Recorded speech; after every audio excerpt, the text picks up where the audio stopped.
Hai adik-adik, kembali lagi dengan Kak Rina di online class 101.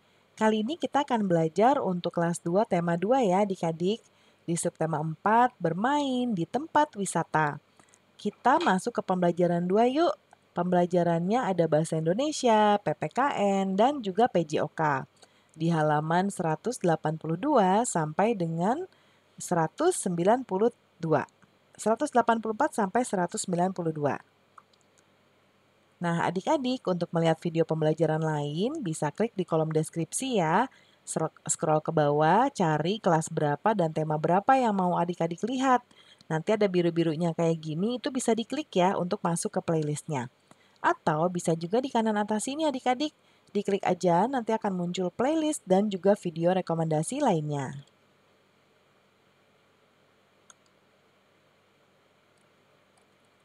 Kita mulai yuk adik-adik.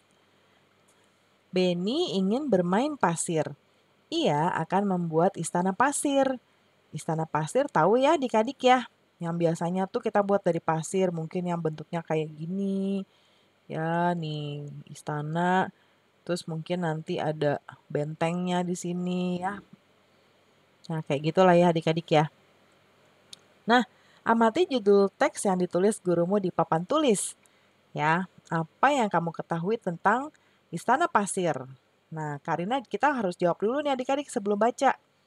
Jadi, istana pasir adalah istana yang dibuat dari pasir yang dicampur dengan air di pantai supaya dia bisa dibentuk ya. Istana dibentuk menggunakan tangan dan juga sekop. Sekop biasanya ada alat-alat untuk membuat istana pasir. Jadi, yang apa namanya istananya tuh bisa kita buat. Jadi sudah ada cetakannya ya. Atau dengan sekop aja nanti bisa dihias juga kok adik-adik. Nah, kemudian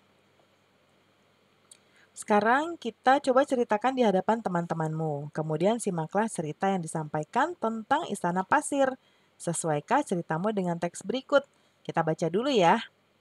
Judulnya Istana Pasir. Istana pasir adalah bermain membuat bangunan istana terbuat dari pasir. Bahan utama yang digunakan adalah pasir dan air. Istana pasir biasanya dibuat di pantai. Membuat bangunan dari pasir dilakukan oleh anak-anak dengan menggunakan ember dan sekop. Tetapi orang dewasa sering membimbing dalam membuat istana pasir. Bahan lain yang digunakan dalam kegiatan adalah salju. Ada dua jenis istana pasir. Pertama, khas istana pasir terdiri dari beberapa jenis dasar dengan beberapa jenis menara atau satu menara di atas. Kedua, tetes istana pasir. Pasir yang sangat basah diteteskan di atas pasir basah lainnya dan menciptakan menara gumpalan pasir. Nah, sekarang kita buat 5 pertanyaan tentang teks di atas ya adik-adik. Yang pertama, apa bahan dasar utama untuk membuat istana pasir? Yang kedua, di mana istana pasir bisa dibuat? Yang ketiga, siapa yang bisa bermain istana pasir? Yang keempat, bagaimana cara membuat istana pasir? Yang kelima, apa saja jenis istana pasir? Nanti kalau adik-adik mau tambahkan boleh juga ya.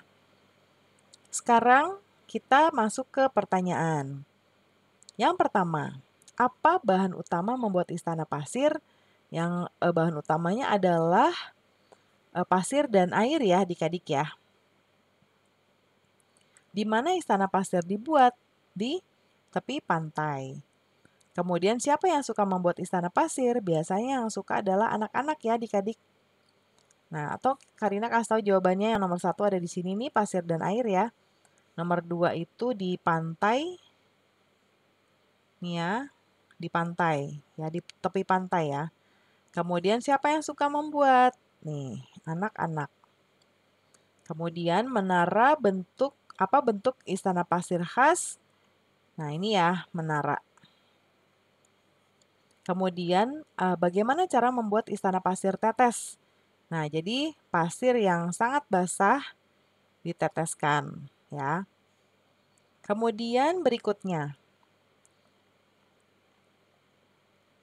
Nah, di sini ada Bu Guru ya. Anak-anak, kita hentikan dulu kegiatan bermainnya, nanti bisa disambung lagi.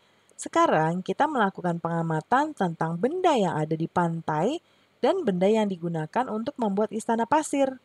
Jawab anak-anak, iya Bu, ya.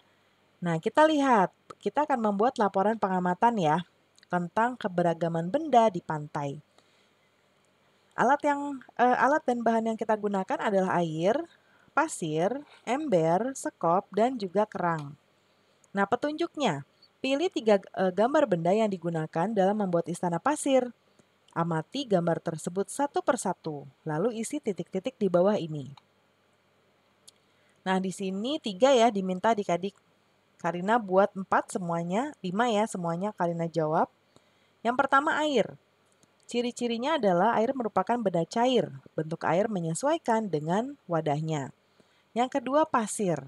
Ciri-ciri bendanya pasir merupakan benda padat, bentuknya berupa butiran halus yang tetap dan tidak dapat berubah-ubah. Yang berikutnya adalah ember. Ciri-cirinya ember merupakan benda padat, bentuknya tetap dan tidak dapat berubah-ubah. Ember terbuat dari berbagai material seperti besi, aluminium, hingga plastik. Dapat digunakan untuk wadah atau tempat. Yang keempat adalah sekop. Sekop tuh yang kayak gini adik-adik. Nah ya, yang seperti ini. Nah, ciri bendanya, sekop merupakan benda padat. Bentuk dan ukurannya bervariasi tergantung kegunaannya. Terbuat dari berbagai material dari besi hingga plastik. Disertai dengan pegangan pada salah satu ujungnya. Salah satu ujungnya yang digunakan untuk menyekop biasanya berbentuk segitiga. Nah, lalu kerang. Ciri bendanya, kerang merupakan benda padat. Bentuknya tetap dan tidak dapat berubah-ubah. Salah satu hewan yang tinggal di perairan, memiliki cangkang yang dapat membuka dan menutup. Ya kurang lebih seperti ini adik-adik gambarnya nih. Nah kayak gitu ya adik-adik ya. Mirip nggak ya? Nah kurang lebih seperti ini. Lalu berikutnya. Nah lalu kesimpulannya. Berdasarkan pengamatan dapat disimpulkan bahwa air, pasir, ember, sekop, dan kerang merupakan alat dan bahan yang digunakan untuk membuat istana pasir. Setiap benda memiliki ciri-ciri khusus yang menjadikannya unik dibandingkan dengan benda lain. Nah, sekarang berdasarkan pengamatan adik-adik, kelompokkanlah yang termasuk benda tetap dan benda tidak tetap. Berikan tanda centang untuk benda yang tetap. Kita satu persatu ya. Yang pertama, ini pasir. Pasir itu adalah benda yang tetap ya adik-adik. Nah, karena bentuknya tetap butiran-butiran ya. Kemudian sekop. Ini yang namanya sekop. Sekop benda tetap. Lalu seperti kepiting ya, ini apa namanya?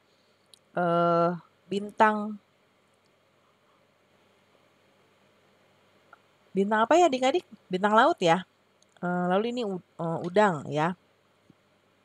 Ini benda tetap, dia tidak berubah. Kemudian ember juga tetap kita centang. Lalu ini cetakan istana tadi kita centang. Kalau air minum ini tidak ya. Kerang juga tetap. Ini juga air minum, ini tidak. Jadi kita silang. Seperti ini ya adik-adik. Yang berikutnya. Bacalah teks percakapan berikut dengan seksama. Dayu, Lani, apakah itu sampah kalian yang berserakan? Kalian tidak boleh membuang sampah sembarangan, apalagi di tempat umum. Buanglah sampah di tempat sampah. Lalu kata Lani, maaf Beni, tapi itu bukan sampah kami. Lalu kata Bu Guru, benarkah itu Dayu? Tepat sekali yang disampaikan Beni. Selain itu, apa aturan yang harus dipatuhi di tempat umum, terutama pantai? Kata Beni, tidak boleh mendekati pantai tanpa pengawasan orang dewasa, Bu. Nah, kemudian kalau aturan di rumah bagaimana, Bu? Ya. Nah, kata Bu Guru, tetap kita harus menjaga kebersihan rumah. Sampah dimasukkan ke dalam tong sampah. Dimanapun kita berada, sampah harus dimasukkan ke tong sampah. Ya, bagaimana kalau kita praktekkan membersihkan pantai dan membuang sampah di tempat sampah? Setelah selesai, kita akan bermain domba serigala. Hore, kata anak-anak semuanya ya. Nah, berikutnya, tampilkan teks percakapan di atas ke depan kelasmu. Ya, jadi ditampilkan ya bermain peran. Kemudian perhatikan ekspresi dan intonasi. Kemudian diskusikan dengan teman sebangku. Nah, di sini ada aturan di rumah. Ya, adik-adik, Karina akan coba deskripsikan atau jabarkan peraturan di rumah. Kalau contoh di Karina, yang pertama mandi dua kali sehari setelah bangun tidur dan setelah beraktivitas di sore hari. Yang kedua menggosok gigi 2 kali sehari. Lalu memakai pakaian yang bersih, mencuci tangan sebelum makan, makan malam, makan makanan yang tidak terbuka. Ya. Berikutnya, simaklah gurumu menyampaikan aturan dalam bermain domba serigala. Kemudian, praktikkan dasar garak menekuk. Ya. Lalu, praktikkan juga permainan domba serigala bersama teman-temanmu. Nah, coba ceritakan kembali cara melakukan permainan domba serigala. Karina, buatkan di sebelah kanan ya cara melakukannya ya. Yang pertama, harus home pipa dulu untuk menentukan pemain, kemudian pagar membentuk lingkaran, lalu anak-anak yang menjadi pagar berdiri dan saling berpegangan tangan. Domba yang awalnya berada di tengah seperti ini ya. Domba yang awalnya di tengah lingkaran, seperti si Udin ini, serigala berupaya mengejar domba baik dalam lingkaran maupun di dalam kandang ya. Nah, itu contohnya. Nah, pembelajaran kita sudah selesai ya adik-adik. Terima kasih sudah menonton sampai akhir. Mohon dimaafkan apabila ada kesalahan dalam perkataan maupun dalam materi yang diberikan. Sampai jumpa di pembelajaran berikutnya ya. Dadah!